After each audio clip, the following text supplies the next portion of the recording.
समाज के इस मेगा ब्राह्मण बिजनेस समिट 4 में मैं आप सबको प्रणाम करते हुए ब्राह्मणों के इष्ट देव परशुराम जी को उनके चरणों में नमन करते हुए आयोजकों को बहुत बहुत बधाइयाँ देता हूँ जिन्होंने इसका आयोजन किया। और आज उस पवित्र भूमि में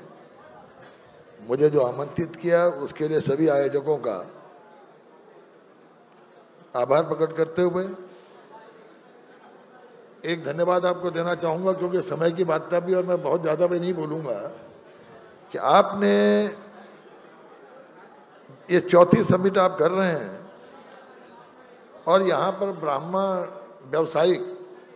अपने व्यवसाय को आगे बढ़ाते हुए जिस तरह आप यहाँ पर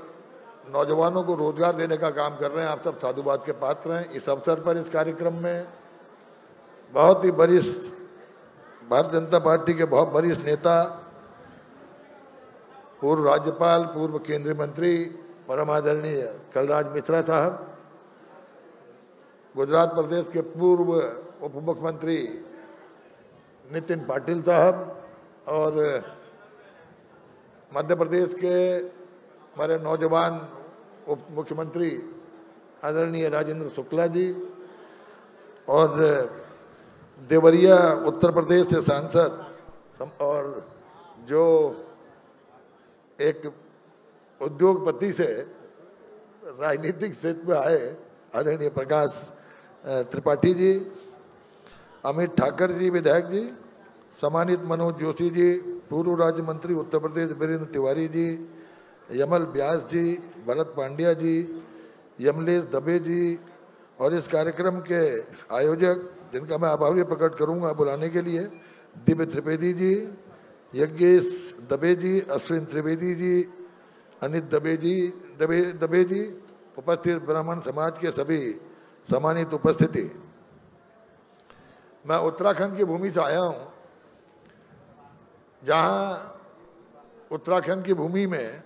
तमाम तप ऋषियों मुनियों ने तपस्या करके पूरे देश को सनातन का एक संदेश दिया। और उस सनातनी संदेश जो आज पूरी दुनिया में एक विविधता रखता है, ये अकेला हमारा धर्म है, जिसे हमारे ब्रह्म ऋषियों ने विश्व बंधुत्व की बात की, विश्व शांति की बात की और विश्व एकता की बात की। और आज हम आदरणीय प्रधानमंत्री जी के नेतृत्व में दुनिया की तीसरी सबसे बड़ी महाशक्ति, आर्थिक महाशक्ति बनने की ओर अग्रसित हो रहे हैं। आज भारत दुनिया का सबसे नौजवान देश है और इस भारत दुनिया के सबसे नौजवान देशों के नौजवानों के खाली हाथों को काम देने के संकल्प के साथ आप जो समिट का आयोजन करते हैं, मैं इसके लिए आपको बहुत बहुत साधुवाद देता हूं, क्योंकि आज नौजवान को जो भारत के नौजवान की क्षमता है, जो भारत के आज पूरी दुनिया के अंदर आप आईटी सेक्टर में देखिए और अब तो आर्टिफिशियल इंटेलिजेंस का समय आ गया है, पूरे दुनिया के अंदर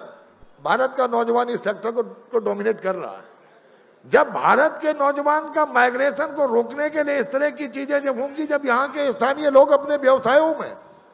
नौजवानों को किस तरह रोजगार दे सके,